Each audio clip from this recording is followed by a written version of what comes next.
జిల్లా సంబేపల్లి మండలం బాటవారిపల్లిలో ఉన్న జీఎండీ కన్వెన్షన్ అధినేత మారుతి గుది ఫౌండేషన్ చైర్మన్ మారుతి ఇచ్చిన విందుకు అమరావతి జేఏసీ కన్వీనర్ కొలికిపూడి శ్రీనివాసరావు హాజరయ్యారు. బాబును ఓడించిన సీమ ప్రజలే ఇప్పుడు బాబును గెలిపించాలని అమరావతి జేఏసీ కన్వీనర్ కొలికిపూడి శ్రీనివాసరావు పిలుపునిచ్చారు. జగన్ తుగ్లక్ పాలనను వైసీపీ నాయకులే చీదరించుకుంటున్నారని విమర్శించారు. రాయలసీమ రైతులను మోసం చేసి రాయలసీమలో ఉన్న తాగునీటిని, సాగునీటిని, ప్రాజెక్టులను సీఎం జగన్ అటకెక్కించారని మండిపడ్డారు. సీఎం జగన్ రాయలసీమ ద్రోహి అని ఆగ్రహాన్ని వ్యక్తం చేశారు. రాయలసీమ దగాబడింది. ఈ దగాబడింది కేవలం ఈ 5 సంవత్సరాల్లోనే. గతంలో అంతో ఇంతో జరిగిందేమో కానీ ఈ 5 సంవత్సరాల్లో పూర్తిగా రాయలసీమకు అన్యాయం చేసిన వ్యక్తి జగన్మోహన్ రెడ్డి అనే విషయాన్ని నేను కూడా స్పష్టంగా చెప్తున్నా. ఎందుకంటే ఆయన వస్తానే అందరినీ పూర్తిగా అయిపోయింది.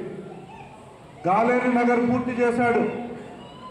ఉద్యోగాలు ఇచ్చే కడప స్టీల్ ప్లాంట్ మొత్తం రెడీ అయిపోయింది. మనందరికీ 10,000, 15,000 మందికి ఉద్యోగాలు వచ్చినాయి.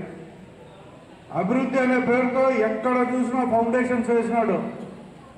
ఎవరికి డబ్బులు ఇలా ఆ పనులు జరగలే. ఒక్క పిఎల్ఆర్కు మటుకు డబ్బులు ఇస్తాడు. ఎందుకంటే ఆయన కావాల్సిన వ్యక్తి, ఒక ఎంపీ, ఒక ఎమ్మెల్యేలు ఇద్దరు ఆ కుటుంబంలో రాయలసీమ జిల్లాలకు అందరికీ కూడా డబ్బులు ఖర్చు పెట్టడానికి, పుష్కలంగా డబ్బులు సంపాదించేదానికి ఒక అవకాశం వాళ్ళకి ఇచ్చినాడు. అంటే దోచుకోండి. 1978లో వైఎస్ రాజశేఖర రెడ్డి గారు మొదటిసారి ఎమ్మెల్యే అయ్యారు. 78 నుంచి ఇప్పటి వరకు వాళ్ళ కుటుంబం 10 సార్లు ఎన్నికలు చేసింది.